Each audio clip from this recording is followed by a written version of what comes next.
What's up, guys? SGX coach Joseph Batista here, and I want to go over the burpee. One of the most common things that we see all the time. There's actually many different variations of the burpee, but what I want to first kind of go backwards is where the burpee came from. Now, there's a gentleman by the name of Royal H. Burpee, which is why we call it the burpee, and he created the burpee as a measurement tool, basically to measure flexibility, cardiorespiratory response, strength, agility, and plyometric control. This nice little laundry list of things that can see in one person simply by doing the burpee. Now, the original burpee was feet were neutral to each other, right underneath the hips. The person would drop down. This is where we start measuring flexibility. Would drop down into the hands into the ground near the feet, and then the knees would come forward. So there's first our flexibility right there.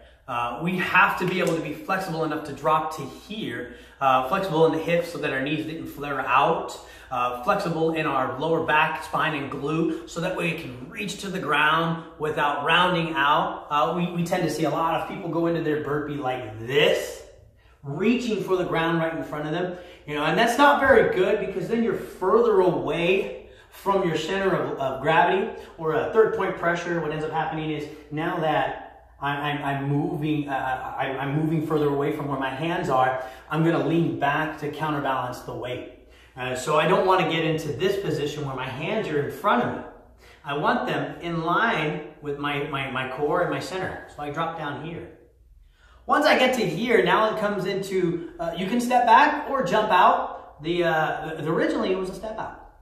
And so what we would do is I would place my hands into the ground. I actually am lacking a little bit of flexibility here. Something I got to work on now. And as I step back, my hands are going to flatten down. So I step back. There's my push-up position.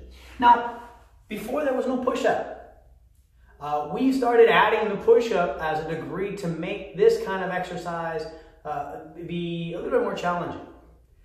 So we're going to go from there, and we're going to step in. So I just went out. Now I'm going to come back in. So I step in. Here's where my flexibility is challenged again. Does my knee come on the outside? Is it behind? Does my butt raise into the air? Can I get my knee back to the original position that I started? Here.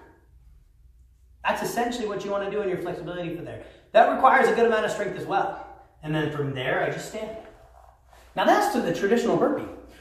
But we Spartans, we love burpees. And so what we like to do is we like to take it and make it a little bit more challenging. So what do? Well, we take our body, we drop it down, and we flatten out.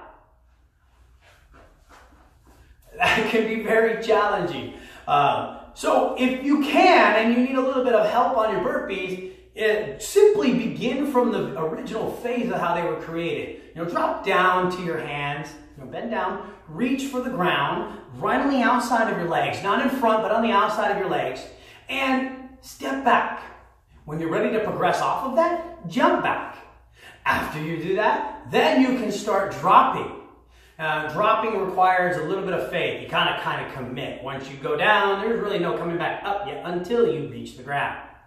So, if you need any more help on your burpees, or at least maybe some conditioning, don't be afraid to send me a message. Leave a comment down underneath and let me know if you need anything else. All right? I'll catch you guys at the finish line. Au revoir!